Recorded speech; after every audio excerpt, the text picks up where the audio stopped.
हाँ जी, की हाल है जी? ठीक हो जी सारे? ठीक ही चाहिए हो। करिए शुरू अज का लैक्चर। क्लास 11th फिजिक्स असी करते पे सी, यूनिट सी सैकेंड वाला काइनामैटिक्स। और काइनामैटिक्स दी वधिया स्टडी वास्ते असी डिफरेंशिएशन और इंटीग्रेशन का एक लैक्चर किया सी। डिफरेंशिएशन और इंटीग्रेशन ਇਹ ਦੋਨੇ ही चीज़ां फिजिक्स ਦੇ ਵਿੱਚ ਡੈਰੀਵੇਸ਼ਨ ਦੇ ਦੌਰਾਨ ਸਾਡੇ ਬਹੁਤ ਕੰਮ ਆਉਣਗੀਆਂ। ਇਸ ਕਰਕੇ ਇਹਨੂੰ ਪਹਿਲਾਂ ਤੋਂ ਹੀ ਕਰਵਾ ਦਿੱਤਾ ਗਿਆ ਤਾਂ ਜੋ ਕਿ ਯੂਨਿਟ 'ਚ ਤੁਹਾਡੇ ਕੰਮ ਆਣ। ਅੱਜ ਦਾ ਸਾਡਾ ਟੌਪਿਕ ਹੈ, ਟੌਪਿਕ ਕਰਵਾਉਣ ਤੋਂ ਪਹਿਲਾਂ ਕਾਪੀ ਪੈਨ ਲੈ ਲਓ ਜੀ, ਕਿਉਂਕਿ ਅੱਜ ਅਸੀਂ ਡੈਰੀਵੇਸ਼ਨਸ ਕਰਨ ਜਾ ਰਹੇ ਹਾਂ। ਤੇ ਡੈਰੀਵੇਸ਼ਨਸ ਕਰਨ ਦਾ ਤਰੀਕਾ ਤੁਸੀਂ ਸਿੱਖਣਾ। ਵੈਸੇ ਤੇ ਇਹਨਾਂ ਡੈਰੀਵੇਸ਼ਨਸ ਦੇ ਤਿੰਨ ਤਰੀਕੇ ਨੇ। की डेरिवेशन है पहला उहदी गल करते हैं। साडे कोल हैगी आ एसलरेशन दी इक्वेशन, यूनीफॉर्म एसलरेशन दी equations v equal to u plus at, s is equal to ut plus half at square, v square minus u square is equal to 2as। ਇਹ तीन इक्वेशंस जो ने, equation number 1, equation number 2, equation number 3, इनू uniform accelerated motion दियां equation कहा जाता या kinematic equation कहा जाता। और यह मन्निया जाता कि ਇਹਦੇ ਵਿੱਚ जो a ਦੀ वैल्यू है वो कांस्टेंट है, यूनीफॉर्म है, फिक्स है। एसलरेशन का कांस्टेंट होने का मतलब है वेलोसिटी एक प्रॉपर गति के नाल वधे करती है, यानी कि वेलोसिटी और टाइम का जो ग्राफ है वो एक स्लोपी लाइन आती है। क्लियर होगी गल? चलो हुण वारी आती है तुहाडे कोल काइनामेटिक इक्वेशन दी। सो काइनामेटिक इक्वेशन नूं असीं की करना, असीं ड्राइव करना वा। कित्थों ड्राइव करना और की तरीका वा, मैं पहलां ही दसदा तुहानूं। इहदे तीन तरीके हैं। पहला तरीका तो मैं लगान जा रहा जो हुणे हुणे असीं डिफरेंशिएशन और इंटीग्रेशन सीखी है। मैं फिर रिपीट कर देना बेटा जी, डिफरेंशिएशन और इंटीग्रेशन फिजिक्स का एक अटूट हिस्सा है। जेडे बायो के स्टूडेंट्स ने उन्हां वास्ते थोड़ी दिक्कत हो सकती है, बट क्यों ना असी पहले दो लैक्चर देख लिए। अगर तुसी पहले दो लैक्चर देखोगे तो उहदे नाल तुहानूं डिफरेंशिएशन और इंटीग्रेशन ईजी लगेगी। मैं सिर्फ उन्नी ही चीज़ तुहाडे सामने रिप्रजेंट कीती है जिन्नी तुहाडी रिक्वायरमेंट है, इस तो वध नहीं। ठीक है। सो इन्हां इक्वेशंस नूं पहलां ते असीं इंटीग्रेशन और डिफरेंशिएशन दी मदद नाल कर सकते हैं। दूसरा तरीका तुहाडे कोल होएगा विद ग्राफ्स। ठीक है, विद ग्राफ है तुसीं 9th क्लास विच भी कीता। ठीक है, स्लोप दे जरिए, एरिया ऑफ द ग्राफ के जरिए कीता सी। और तीसरा जिहड़ा तरीका हैगा वो तुहाडा रिलेशनशिप हैगा एसलरेशन दा। ठीक है।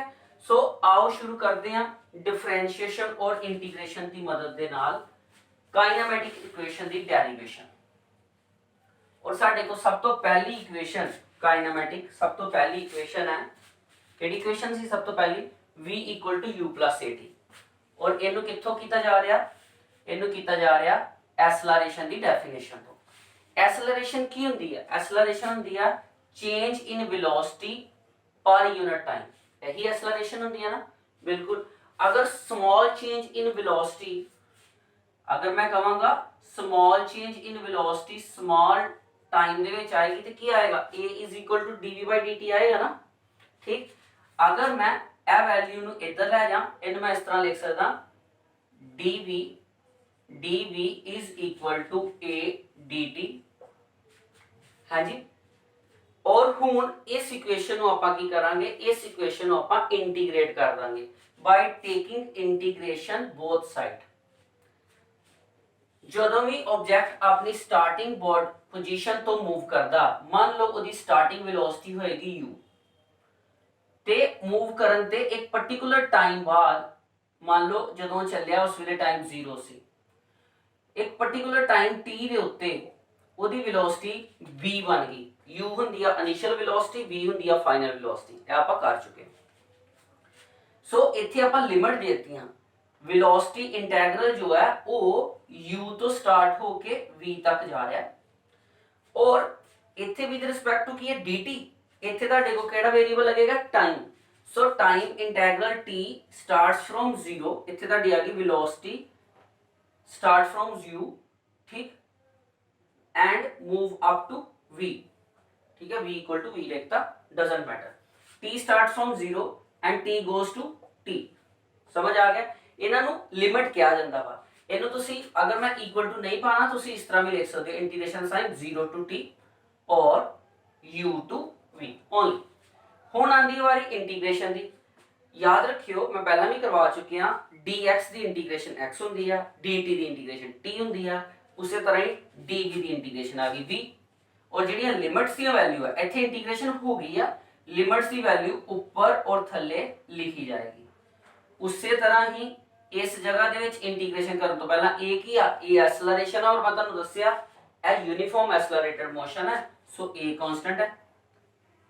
अगर a कांस्टेंट है तो ਤੁਹਾਡੇ ਕੋਲ ਕੀ ਰਹਿ ਗਿਆ dt starting from u to t, और सॉरी मैं नाल इंटीग्रेशन भी ते कर देनी है, dt दी इंटीग्रेशन की आनी ही t आनी सी, ठीक है। हुण वारी आंदी है इंटीग्रेशन करती, ਉਹਦੇ ਤੋਂ ਬਾਅਦ ਆਪਾਂ लिमिट पास करावांगे। लिमिट पास करवाने लिए की करना, पहला वाली ऊपर वाली वैल्यू ਉਹਦੇ ਚ पास करानी, v जो v वैल्यू पास कराई ते v आ गया, फिर माइनस का सिंबल पाना, फिर थले वाली वैल्यू पास करानी, दैट इज u आ गया, इक्वल टू a, फिर ऊपर वाली वैल्यू पास कराई t जो t, माइनस दूसरी वैल्यू थले वाली पास करवानी 0, ताड़ी को आ गया v minus u is equal to at, या फिर आ गया v is equal to minus u जो है वो उधर जाके हो गया u प्लस at। सो ਇਹ ਤੇ ਬਹੁਤ ਹੀ ਸਿੰਪਲ ਸੀ ਇਕੁਏਸ਼ਨ ਨੂੰ ਫਾਈਂਡ ਆਊਟ ਕਰਨਾ, ਤੇ ਇਹਦਾ ਸਟਾਰਟਅਪ ਸੀ ਐਸਲਰੇਸ਼ਨ ਦੀ ਡੈਫੀਨੇਸ਼ਨ ਤੋਂ। ਐਸਲਰੇਸ਼ਨ ਹੁੰਦਾ change in velocity divided by time, ਜਿਹਨੂੰ ਆਪਾਂ small change in velocity dv by dt ਲਿਖ ਸਕਦੇ ਹਾਂ। ਬਾਅਦ ਵਿੱਚ ਦੋਨੇ ਪਾਸੇ ਇੰਟੀਗ੍ਰੇਸ਼ਨ ਕੀਤੀਆਂ ਵਿਦ ਰਿਸਪੈਕਟਿਵ ਲਿਮਿਟਸ, और उस तो बाद इंटीग्रेशन करने तो बाद वो लिमिट्स ਨੂੰ ਪਾਸ ਕਰਵਾਇਆ ਤੇ ਤੁਹਾਡੇ ਕੋਲ ਪਹਿਲੀ ਇਕੁਏਸ਼ਨ ਆ ਗਈ by using the integration rule। समझ आ गया इत्थों तक? इनू बेटा नोट करो।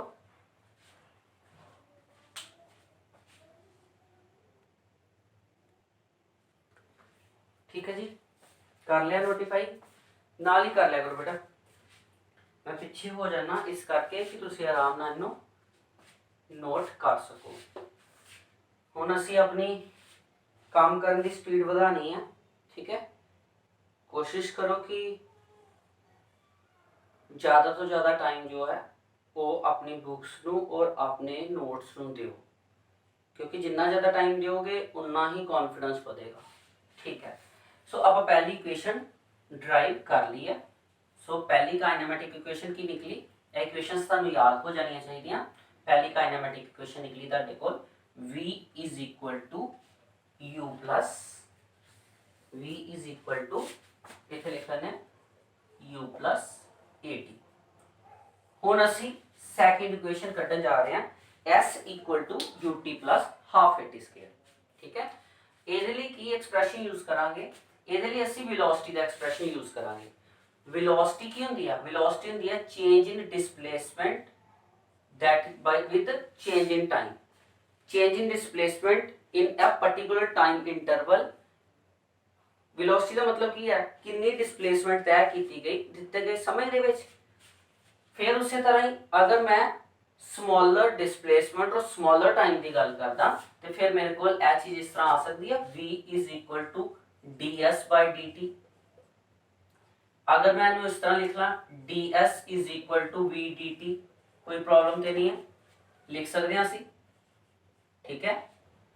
और तुहानू याद है तुसी हुणे हुणे v की वैल्यू कड्ढी है, इस वैल्यू नू असी फिल करन जा रहे हैं इत्थे।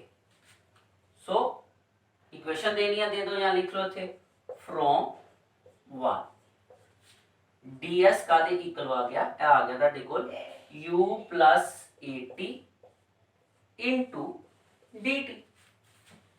और एक बार फिर तो असी इंटीग्रेशन कर जा रहे हैं दोनों साइड से। इस बारी लिमिट की रहन गया ਲਿਮਟ ਲਈ ਆਪਾਂ ਐਕਸਪ੍ਰੈਸ਼ਨ ਕਹਿ ਸਕਦੇ ਹਾਂ ਕਿ ਮੰਨ ਲਓ ਜਦੋਂ ਆਬਜੈਕਟ ਚੱਲਿਆ ਸੀ ਉਹਦੀ ਇਨੀਸ਼ੀਅਲ ਡਿਸਪਲੇਸਮੈਂਟ 0 ਸੀ ਔਰ ਕੁਝ ਟਾਈਮ ਚੱਲਣ ਤੋਂ ਬਾਅਦ ਉਹਦੀ ਡਿਸਪਲੇਸਮੈਂਟ ਜੋ ਹੈ ਉਹ s ਹੋ ਗਈ। ਟਾਈਮ ਜਦੋਂ ਚੱਲਿਆ ਸੀ 0 ਸੀ ਔਰ ਕਿੰਨੇ ਟਾਈਮ ਲਈ ਚੱਲਿਆ t ਟਾਈਮ ਤੱਕ, ਯਾਨੀ ਕਿ ਇਧਰ ਸਾਈਡ ਦੇ ਉੱਤੇ डिस्प्लेसमेंट की लिमिट आ गई 0 तो s और टाइम की लिमिट आ गई 0 टू t। क्लियर हो गया गल? और थोड़ा थले करके लिखता या ऊपर कर देते हैं की सी देते 0 टू t ये ऊपर सी ds is equal to v dt। Clear हो गई गल? पहली वाली इक्वेशन च तुसी एक्सेलरेशन लगाया सी ते लिखिया सी dv by dt। इस इक्वेशन च तुसी लगाया ds by dt और बाद विच इंटीग्रेशन कीता, ओदे च भी इंटीग्रेशन कीता। याद रखियो डिफरेंशिएशन और इंटीग्रेशन इन्हां इक्वेशन दा मेन मूल आधार ने। हुण फिर वही गल आंदी है dx दी इंटीग्रेशन हुई x dt दी t, सो ds दी की होएगी ds दी होएगी, मैं इधर कर देना क्योंकि थोड़ा मामला ज्यादा दूर जाने वाला। की आ गई ਤੁਹਾਡੇ ਕੋਲ ਇੰਟੀਗ੍ਰੇਸ਼ਨ s, ਲਿਮਟ ਕੀ ਆ ਗਈ 0 to s is equal to, ਹੁਣ ਇੰਟੀਗ੍ਰੇਸ਼ਨ ਇਹਦੀ ਆਂਦੀ ਹੈ ਤੇ ਇਹਦੀ ਇੰਟੀਗ੍ਰੇਸ਼ਨ ਦੋਨਾਂ ਹਿੱਸਿਆਂ ਚ ਟੁੱਟ ਜੇਗੀ 0 to t u dt plus 0 to t at dt। Okay, now इत्थे तुसी लिमिट बाद चों इकट्ठियां लिमिट पास करावांगे, दोनों च लिखना पै रहा कोई गल नहीं। u कांस्टेंट है, u बाहर आ गया, dt दी इंटीग्रेशन आ गई t और 0 टू t लिमिट बाद चों इकट्ठियां पास करावांगे प्लस a कांस्टेंट है बाहर आ गया, t dt दी इंटीग्रेशन याद है ना x दी पावर n दा फार्मूला हुंदा, x the power n the integration दा फार्मूला हुंदा x the power n plus 1 divide by n plus 1। इत्थे तुहाडे कोल t दी इंटीग्रेशन है, सो t दी पावर 1 हुई, जदों इहदी इंटीग्रेशन करांगे तो आ जाएगा integration 1 plus 1 plus 1। It means इत्थे तुहाडे कोल इंटीग्रेशन की आ गई, a कांस्टेंट सी बाहर निकल आया, t dt दे विचों t दी जेहड़ी इंटीग्रेशन है वो हो जानी है तुहाडे को after integration it will give t square by 2। Integration होने तो बाद dt खत्म हो गया और लिमिट्स आपां नाल लगा दित्तियां 0 टू t। मैं फिर रिपीट कर देना, यह तुहाडा इंटीग्रेशन दा जनरल फार्मूला लग्या क्योंकि t दे उत्ते पावर 1 है, सो इंटीग्रेशन होने तो बाद एक प्लस हुंदा यानी कि +1 1 plus 1 2 और जो चीज ऊपर इंटीग्रेशन दी पावर है ਉਹਦੇ ਨਾਲ ਹੀ ਆਪਾਂ डिवाइड कर देना, 2 ਨਾਲ डिवाइड हो गया। चलो जी, हुण वारी आंदी है लिमिट पास करवाने दी। s विच लिमिट पास करवाई s - 0 खत्म, u इत्थे लिमिट पास कराई पहला t दे विच t माइनस लिमिट 0। क्लियर? बार-बार वही चीज है, a क्या किया 1/2 बाहर कर ली, कर लेने आ, ਤੁਹਾਡੇ ਕੋਲ ਕੀ ਰਹਿ ਗਿਆ t स्क्वायर यानी कि t स्क्वायर माइनस 0 दा स्क्वायर। ठीक है, स्क्वायर सेम आ गया ना, यह आ गया ਤੁਹਾਡੇ ਕੋਲ s is equal to ut plus 1/2 at square. Clear? s is equal to ut plus 1/2 at square. ठीक है, आ रहा फ्रेम च हैगा, देखो जरा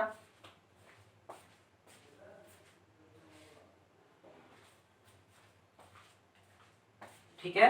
इस तो पहला कि उतारो मैं एक बार फिर दस देना, ਇਹਦੇ ਵਿੱਚ ਆਪਾਂ यूज किया velocity the relationship that is displacement by time, change in displacement by change in time या टाइम इंटरवल। फिर डेल्टा की जगह ds dt लगाया और क्या क्या कि स्मॉल डिस्प्लेसमेंट ही स्मॉल टाइम इंटरवल जो स्मॉल चीज होती है that is denoted by d। ठीक है, पहला भी दसिया डिफरेंशिएशन मैं ਤੁਹਾਨੂੰ ਕਿਹਾ कि मेरे लफ्ज़ों ਦੇ ਵਿੱਚ डिफरेंशिएशन ਦਾ मतलब है किसी चीज ਨੂੰ बहुत छोटे तौर ਦੇ ਉੱਤੇ ਆਪਾਂ फाइंड आउट करते हैं। बाद ਵਿੱਚ ਕੀ ਹੋਇਆ, ਇਹ ਵਾਲੀ ਵੈਲਿਊ ਉੱਧਰ ਜਾ ਕੇ ਮਲਟੀਪਲਾਈ ਹੋ ਗਈ, ds ਕਲਰ ਹੈਗਾ ds is equal to v dt। Taking both side integration की दोनों साइड से 0 to s क्योंकि डिस्प्लेसमेंट वाली टर्म है और इतने dt है तो आप लगाया 0 to t और v की वैल्यू आप पहली इक्वेशन तो u plus 80 तो कट के फिलअप करती। हुण इंटीग्रेशन के दो हिस्से हो गए u plus dt और 80 dt कांस्टेंट चीज की इंटीग्रेशन होनी नहीं सी, वो बाहर काट लिया, dt की इंटीग्रेशन t आ गई है, a की इंटीग्रेशन नहीं होनी कांस्टेंट है इन्हें बाहर काट लिया ते t की इंटीग्रेशन t स्क्वायर बाय 2 आ गई है। बाद विच लिमिट्स नु पास करवाया गया और लिमिट्स नु पास करवा के ਤੁਹਾਡੇ को फाइनल एक्सप्रेशन आ गया। इनू करो नोट ਤਾਂ ਜੋ कि ਆਪਾਂ अगला एक्सप्रेशन भी खत्म करिए जी।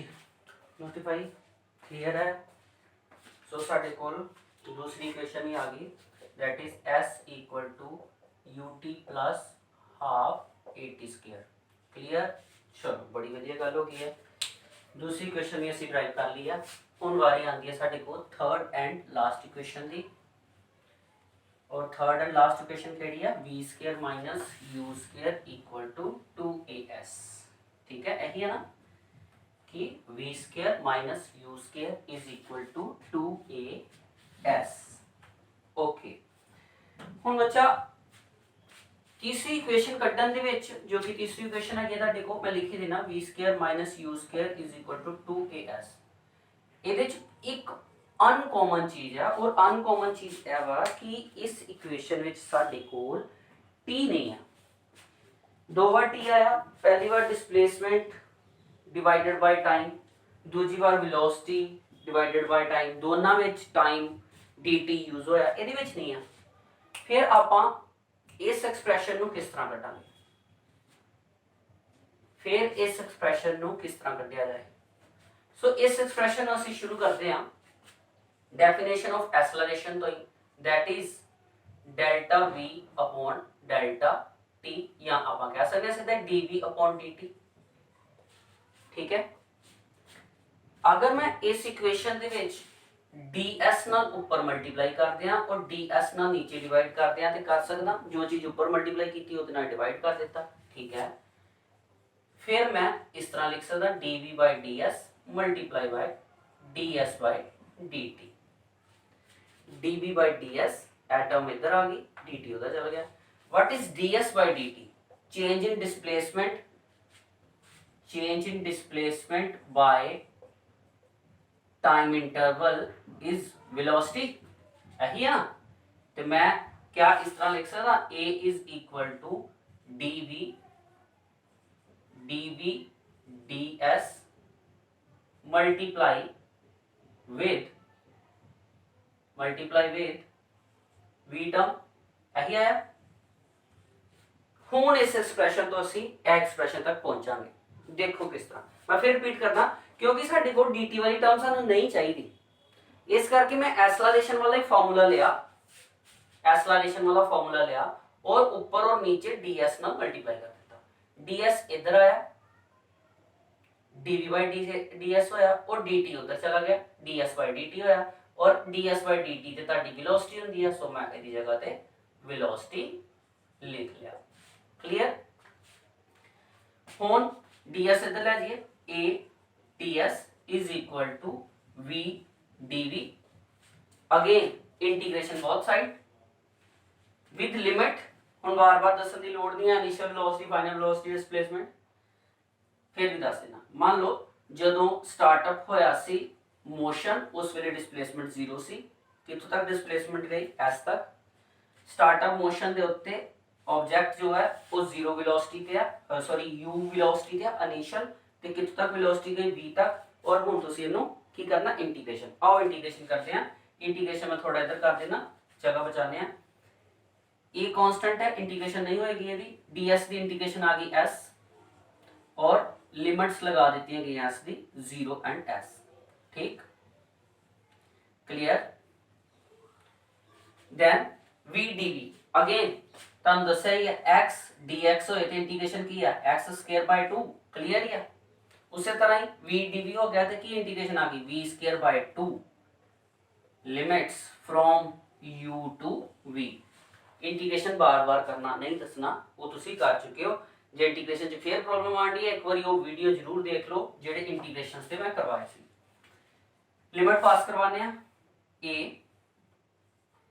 S minus zero upper limit s fill किया फिर minus zero is equal to 1/2 यहाँ रहन देने लिमिट पुल अप करना पहला ए वाली लिमिट ऊपर आई तो आ गया v²/2 माइनस दूसरी लिमिट पुट करवाई थे u²/2।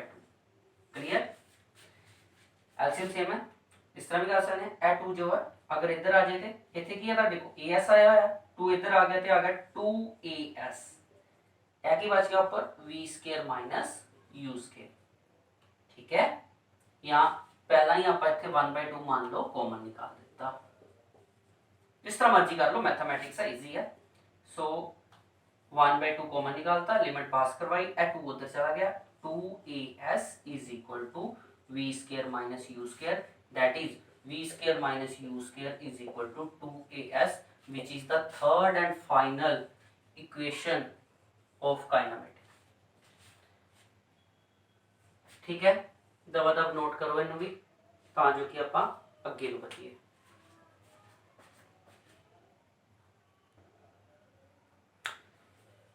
ओके क्लियर हो गया, तीन इक्वेशंस ਤੁਸੀਂ ਕੱਢ ਲਈਆਂ। सो यही तरीका काइनेमेटिक इक्वेशन ਕੱਢਣ ਦਾ ਜਦੋਂ ਤੁਹਾਡੀ ਐਸਲਰੇਸ਼ਨ ਜੋ ਹੈ ਕੀ ਹੋਏ, ਐਸਲਰੇਸ਼ਨ ਜੋ ਹੈ ਉਹ ਯੂਨੀਫਾਰਮ ਹੋਏ। पर ਇਹ इक्वेशंस ਨੂੰ ਅਸੀਂ इक्वेशंस ऑफ मोशन नहीं कह सकते। ठीक है, ए इक्वेशंस ਨੂੰ ਅਸੀਂ इक्वेशंस ऑफ मोशन नहीं कह सकते। इक्वेशन ऑफ मोशन की बनता, इक्वेशन ऑफ मोशन ਤੁਹਾਡੀਆਂ ਇਹੀ इक्वेशंस बनदियां ने जिस तरह की v is equal to ds/dt, a is equal to dv/dt। ठीक है ना, यही बनदियां। ਜਾਂ ਫਿਰ ਤੁਹਾਡੇ ਕੋਲ फाइनल ਜਿਹੜੀ इक्वेशन आ जाती है ਐਸਲਰੇਸ਼ਨ ਦੀ जो ਹੁਣੇ ਕੀਤੀ ਆਪਾਂ a is equal to v dv/ds। ਇਹ ਜਿਹੜੀ ਇਕੁਏਸ਼ਨਸ ਨੇ ਜਿਨ੍ਹਾਂ ਤੋਂ ਅਸੀਂ ਕਾਈਨੈਮੈਟਿਕ ਇਕੁਏਸ਼ਨਸ ਡਰਾਈਵ ਕੀਤੀਆਂ ਯੂਨੀਫਾਰਮ ਐਸਲਰੇਸ਼ਨ ਵਾਸਤੇ, ਇਹ ਤੁਹਾਡੀਆਂ ਇਕੁਏਸ਼ਨਸ ਆਫ ਮੋਸ਼ਨਸ ਨੇ। ਜ਼ਿਆਦਾਤਰ ਸਾਰੇ ਇਹਨਾਂ ਨੂੰ ਹੀ ਨੋਮੀਨੇਟ ਕਰਦੇ ਨੇ, ਬਟ ਇਹ ਯਾਦ ਰੱਖਿਓ ਇਹ ਉਸ ਵੇਲੇ ਕਾਈਨੈਮੈਟਿਕ ਇਕੁਏਸ਼ਨਸ ਹੋਣਗੀਆਂ ਜਦੋਂ ਤੁਹਾਡੀ ਐਸਲਰੇਸ਼ਨ ਜੋ ਹੈ ਯੂਨੀਫਾਰਮ ਹੈ, ਫॉर यूनिफॉर्म ਐਸਲਰੇਸ਼ਨ। और ए for any type of motion ਤੁਹਾਡੇ ਕੋਲ ਇਹ ਇਕੁਏਸ਼ਨ ਨੂੰ ਆਪਾਂ ਕਹਿ ਸਕਦੇ ਹਾਂ ਇਕੁਏਸ਼ਨ ਆਫ ਮੋਸ਼ਨ। ਵੈਸੇ ਇਹਨਾਂ ਇਕੁਏਸ਼ਨਸ ਤੋਂ ਅਸੀਂ ਇਹਨਾਂ ਨੂੰ ਡਰਾਈਵ ਕੀਤਾ with the help of differentiation and with the help of integration. ਠੀਕ ਹੈ, ਸੋ ਡਿਫਰੈਂਸ਼ੀਏਸ਼ਨ ਜਾਂ ਇੰਟੀਗ੍ਰੇਸ਼ਨ ਦਾ ਸਟਾਰਟਅਪ ਤੇ ਤੁਹਾਨੂੰ ਮਿਲ ਹੀ ਗਿਆ, ਪਤਾ ਚੱਲ ਗਿਆ ਇਕੁਏਸ਼ਨਸ ਕਿਸ ਤਰ੍ਹਾਂ ਬਣੀਆਂ। ਸੋ ਫਾਈਨਲ ਅੱਜ ਦੇ ਲੈਕਚਰ 'ਚ ਇੰਨਾ ਕੀ ਰੱਖਦੇ ਹਾਂ, ਜ਼ਿਆਦਾ ਕਰਨ ਦੀ ਲੋੜ ਨਹੀਂ ਆ, थोड़ा थोड़ा करके थोड़ी स्पीड अगे बढ़ावांगे। लैक्चर में थोड़ा छोटा जरूर करता पर क्विक सी। सो इत्थे स्टोरी की दस जा रहा मैं तुहानूं छेती ही काइनेमैटिक्स चैप्टर के उत्ते जो इहदे बंदे न्यूमैरिकल्स ने वो करावांगा, एक अलग तरीके नाल करावांगा कि तुहानूं सिंपल लगे, क्योंकि न्यूमैरिकल्स नूं लैके काफ़ी स्टूडेंट्स दे विच इह चीज़ हुंदी है कि न्यूमैरिकल मतलब ड्रॉप, मतलब आपां छड्ड देने आ। ज़्यादातर इस तरह स्टूडेंट सोचते हैं। मैं उन्होंने स्टूडेंट्स की गल करता पाया जो स्टूडेंट एवरेजली स्टडी करते हैं, एवरेज। मैं उन्होंने यह दसना चाहांगा कि बेटा याद रखियो, मैं बार बार कहा पहला तुहाडी थ्योरी तो बनया डेरिवेशन। ठीक है, लॉजिक तो बनया डेरिवेशन। डेरिवेशन का जो एंड रिजल्ट आया ना, जिस तरह यह डेरिवेशन के एंड रिजल्ट से इन्हां इक्वेशनस के बेस के उत्ते तुहानूं मिलेगा न्यूमैरिकल। मैं एक एग्जाम्पल दे देना। फॉर एग्जाम्पल सानू क्या आ जाएगा, a car starts its motion with initial velocity 10 metre per second, with initial velocity 10 meter per second, and it will reach to the final velocity 30 meter per second in time 2 minutes। find acceleration। और पूछा जाएगा car की acceleration पता करो। एक car है जो कि 10 मीटर पर सेकंड की स्पीड से पहला चलती पई आ और 2 मिनट के अंदर अंदर ही उसकी स्पीड बढ़ के 30 मीटर पर सेकंड हो जाती है, 30 मीटर पर सेकंड। दसो कि एक्सलरेशन है। तुहानूं इहदे विच कुछ नहीं करना पैना, टाइम नूं इहदे बेसिक यूनिट दे विच लैके ਇਹ ਪਛਾਣਨਾ ਪੈਣਾ ਕਿ ਇਹਦਾ ਫਾਰਮੂਲਾ ਕਿਹੜਾ ਹੈ, v is equal to u plus at, ਔਰ ਮਿਸਿੰਗ ਚੀਜ਼ ਜਿਹੜੀ ਆ ਉਹਨੂੰ ਇੱਕ ਸਾਈਡ ਤੇ ਕਰਕੇ v minus u upon t value fill ਕਰਕੇ 30 minus 10 upon t t t t t that is 120। ਠੀਕ ਹੈ ਜੀ, ਡਨ।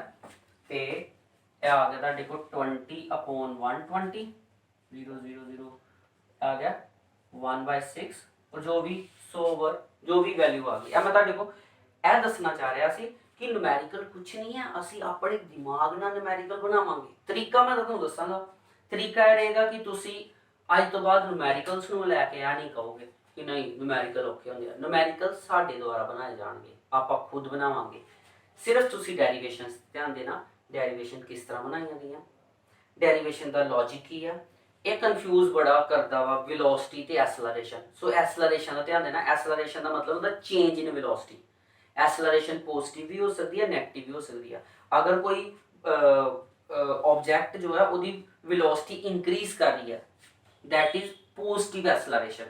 ਅਗਰ ਵੈਲੋਸਿਟੀ ਡਿਕਰੀਜ਼ ਕਰਦੀ ਪਈ ਹੈ, मतलब ਪਹਿਲਾਂ 30 ਸੀ, ਫਿਰ 20 ਹੋ ਗਈ, ਫਿਰ 10 ਹੋ ਗਈ, ਫਿਰ 5 ਹੋ ਗਈ, ਸਪੀਡ ਡਾਊਨ ਜਾ ਰਹੀ ਹੈ, ਫਿਰ ਆਪਾਂ ਕਵਾਂਗੇ ਨੈਗੇਟਿਵ ਐਸਲਰੇਸ਼ਨ। ਇਹਨੂੰ ਰਿਟਾਰਡੇਸ਼ਨ ਵੀ ਕਹਿੰਦੇ ਆ। ਬਹੁਤ ਹੀ ਵਧੀਆ ਸਾਮਾਨ ਹੈ। ਕਾਈਨਾਮੈਟਿਕਸ ਦੇ ਨੂਮੈਰੀਕਲ ਸਭ ਤੋਂ ਵਧੀਆ ਨੂਮੈਰੀਕਲ ਹੁੰਦੇ ਆ। ਅਗਰ ਕਿਸੇ ਨੇ ਵੀ ਨੂਮੈਰੀਕਲਸ ਦੇ ਪ੍ਰਤੀ ਆਪਣਾ ਕੌਨਫੀਡੈਂਸ ਰਾਈਜ਼ ਕਰਨਾ ਹੋਏ, ਇੱਥੋਂ ਹੀ ਸ਼ੁਰੂ ਕਰੇ। ਵੈਸੇ ਤੇ ਇਹਦਾ ਕੋਈ ਐਂਡ ਹੀ ਨਹੀਂ ਆ, ਜਿੰਨੇ ਮਰਜ਼ੀ ਕਰ ਸਕਦੇ ਆ, ਪਰ ਮੈਂ ਤੁਹਾਨੂੰ ਸਟੈਂਡਰਡ ਟਰਮਸ ਦੇ ਬੇਸ ਦੇ ਉੱਤੇ ਜੋ ਜੋ ਜ਼ਰੂਰੀ ਨੂਮੈਰੀਕਲਸ ਨੇ ਉਹ ਸਾਰੇ ਕਰਵਾਵਾਂਗਾ, ਔਰ ਮੇਰੀ ਅਸਾਈਨਮੈਂਟਸ ਨੂੰ ਤੁਸੀਂ ਸੋਲਵ ਕਰਨਾ, ਤੁਸੀਂ ਇਹਨੂੰ ਆਰਾਮ ਨਾਲ ਕਰ ਜਾਓਗੇ। ਸੋ ਅੱਜ ਅਸੀਂ ਕੀਤਾ ਕਾਈਨਾਮੈਟਿਕ ਇਕੁਏਸ਼ਨਸ। ਹੋਪ ਸੋ ਤੁਹਾਨੂੰ ਵਧੀਆ ਲੱਗਿਆ ਹੋਏ। ਔਰ ਬੇਟਾ ਇੱਕ ਵਾਰ ਫਿਰ ਬੋਲ ਦੇਣਾ, ਅਗਰ ਚੀਜ਼ ਚੰਗੀ ਲੱਗਦੀ ਹੈ ਤੇ ਉਹਨੂੰ ਡ੍ਰੌਪ ਨਹੀਂ ਕਰਨਾ, ਇਸ ਕੜੀ ਨੂੰ ਚੱਲਣ ਦੇਣਾ ਟਿਲ ਦਾ ਐਂਡ ਤੱਕ, ਜਦੋਂ ਤੱਕ ਅਸੀਂ ਬਾਕੀਆਂ ਤੋਂ ਬੈਟਰ ਨਹੀਂ ਹੋ ਜਾਂਦੇ। ਮੈਂ ਬਾਰ-ਬਾਰ ਇਹ ਚੀਜ਼ਾਂ ਕਹੀਆਂ ਨੇ, ਇੱਕ ਵਾਰ ਫਿਰ ਬੋਲਦਾ। ਸਾਡੇ ਦਿਮਾਗ ਦੇ ਵਿੱਚ ਇਹ ਚੀਜ਼ ਹੁੰਦੀ ਹੈ ਕਿ ਹਾਂ ਮੈਂ ਇਸ ਵਾਰ ਨਾ ਕਰੋਨਾ ਕਰਕੇ ਮੇਰੇ ਕੋਲ ਮੇਰੀ ਵਾਰੀ ਇਹ ਹੋ ਗਿਆ ਕਿ ਮੇਰੀ ਐਜੂਕੇਸ਼ਨ ਜ਼ਿਆਦਾ ਡ੍ਰੌਪ ਚਲੇਗੀ। ਇਸ ਤਰ੍ਹਾਂ ਕੁਛ ਨਹੀਂ ਹੈ।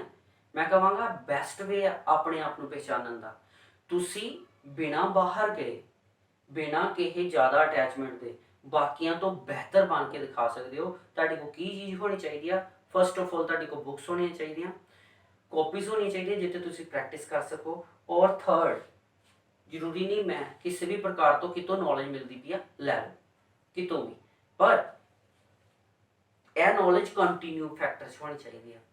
मतलब रूटीन वाइज नॉलेज करोगे तो बैटर रहेगा। अगर लैक्चर वधिया लगे तो लाइक कर दियो। अगले लैक्चर के मैं तुहानूं एक कहानी भी सुनावांगा तां जो कि तुसीं थोड़ा मोटिवेट हो सको। ओके बेटा जी।